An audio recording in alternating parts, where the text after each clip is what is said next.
Did you just inherit a property recently?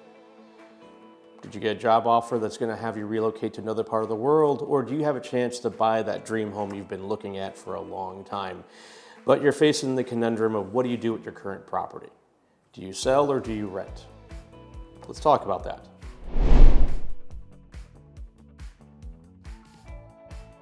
Hi everyone, my name is Will Bowers. I'm a licensed real estate agent with Allison James Estates and Homes. I am licensed in the state of Virginia and I serve in the Northern Virginia area just outside of the metropolitan Washington, D.C. area. Today's video, we'll be talking about a topic I get asked a lot. Yes, I do know about my receding hairline. Sorry, wrong script. I'm going to be talking about a question I get asked a lot. Should I sell my property or should I rent it out? Like I mentioned earlier, you could be sitting on something you just inherited. Your job's asking you to go to another part of the country. Like I said, I'm just outside of Washington, D.C., and we get a lot of military relocation of people coming in and being deployed elsewhere. But you're sitting on a piece of property that you don't know what to do with. Should you rent it out or should you sell it? Believe it or not, there are pros and cons to both. Of course, if you talk to a property manager, they're going to tell you should rent the property out. And if you talk to a real estate agent, they're going to tell you should sell it. But honestly, that's how they make their money. It's an industry secret that is as old as the age of time. Industry secrets. If you're going to rent the property out, there are several benefits to it. Every month you have money coming in. That check comes into your account and you can just use it towards monthly expenses, retirement funds, college education for your child. Another benefit is building equity. You've got your tenant paying off your mortgage. If you have one on the property, you're building equity as the market goes up. Now, another benefit that people don't remember or realize is that you can always move back into the property.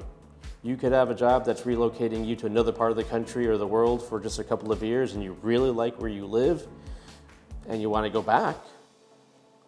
As soon as your time's done, have the tenant, once the lease expires, you can just move back into the property. Now, like I said, there are benefits, but there are also drawbacks to renting a property out. One of the drawbacks is you could have a tenant not paying. You could say, I'll just kick them out if they don't pay. The tough part about that is that every state and county has their own requirements when it comes to eviction, so you could be going through a legal process of a couple of weeks to a couple of months to evict them. Other drawback as well is that they could just treat that place like shit and you come back to a place that it's really dirty. What you just saw is something that really happened. The tenants were renting the place and the kids were playing in the attic, and at one point one of the kids decided to jump off the particle board up there and he went through the drywall and the ceiling, crashing through the master bedroom. In possibly one of those, yes, that is me, you might be wondering how I ended up here type of moments. Again, you could say the tenant will be responsible for that, but if the tenant decides to just roll out, that's a bill you could be stuck with. Another drawback to renting a property out is that if you have a mortgage on this property, that's another line of credit that's being used. That could actually interfere if you're trying to buy another property if you relocate to a different spot, because your debt to income ratio might be thrown off and the underwriter might require you to sell that property first. Another drawback if you're renting the property out, and this is something people just don't remember, what do you do with the property sitting vacant? You found somebody who's going to take over, be your new tenant, but they can't take possession of the property for 45 days. That's a month and a half. You're on the hook for mortgage payment, again, if you have one, or property taxes, insurance, if there's an association fee. Again, 45 days where you're paying for that and you don't have any money coming in. You might be thinking, well, Will, your hairline's not really that bad. Well, when you look at the mirror, you just, actually, wrong script. Oh, okay. You might be asking yourself, well, Will, why don't I just sell the property? Again, there's benefits and drawbacks to selling a property. The benefits, if you owe more than what the property is worth, you're going to have cash in hand. It's also one less line of credit you're responsible for. You don't have to be responsible for property taxes anymore, insurance, association fees, again, if they're associated with that.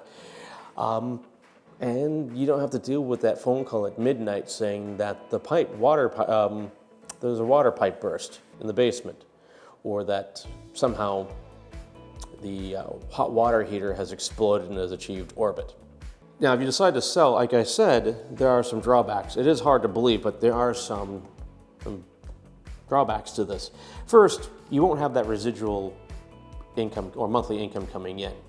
You won't see that anymore coming in around the first. Another drawback is you might have to do some repairs. In today's market, if you're trying to get top dollar, you're going to have to make the place look as nice as possible. I'm not saying you don't have to do anything nice for a rental property, but the focus is more of making it clean, making it livable, whereas in the sales, you really want to make it just stand out and pop. Another drawback on selling too is what type of market we're in. If we're in a market where values have gone down, you might have just missed out on some equity had you sold it a year before or possibly a year later. Seeing what the trends are might determine should you rent or not. Now, before you make the decision to sell or rent, one piece of information that you should look up. First, you should look at how much the value of your home is compared to what you owe on it if there is a mortgage. The reason I say this is that if you owe more than what it's worth, you're going to be asked to bring money to the closing table in order to sell it. You might not be in the position you could do that. In this situation, renting it out may be a good idea. Do this for a couple of years, values go up, balance goes down, it levels off and you could sell it. Another number you should also look at as well, how much could you rent it out for and compare that to your monthly payment? Not just the mortgage payment, but insurance, association fees, taxes. If you can rent it out for more than what you're paying, you're gonna make profit right there. If not, you're gonna have to make up the difference. I also tell landlords as well, when you're looking at numbers, expect to have a tenant in there for 11 months. And the reason I say 11 months, a tenant moves out, it might be a few weeks before another tenant moves in. And again, in that situation, you're responsible for property taxes, insurance, association fees, and the mortgage without any income coming in to offset that. These are not necessarily the fun topics people talk about in real estate when it comes to renting a property out, but these are things I'd rather you know now than you finding out the hard way. Anyways, thank you for watching this video. I would love to hear your comments. I've got more videos on subject matter I'm going to be working on for real estate, so just let me know what you'd love to have me talk about. Please like this video. I know you're very busy, and if you survived to my rambling to this very end, I really appreciate it. But please, again, like this video, subscribe with the notifications on. I would love to hear your feedback in the comment section. Thank you again. I can't thank you enough for this, and I'll see you guys in the next video.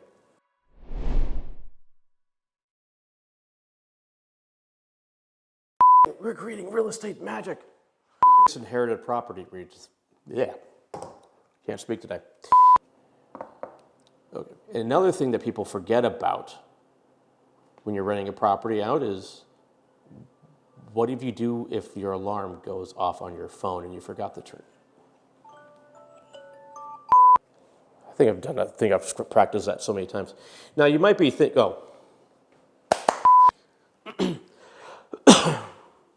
Jesus Christ, I'm fat. Okay.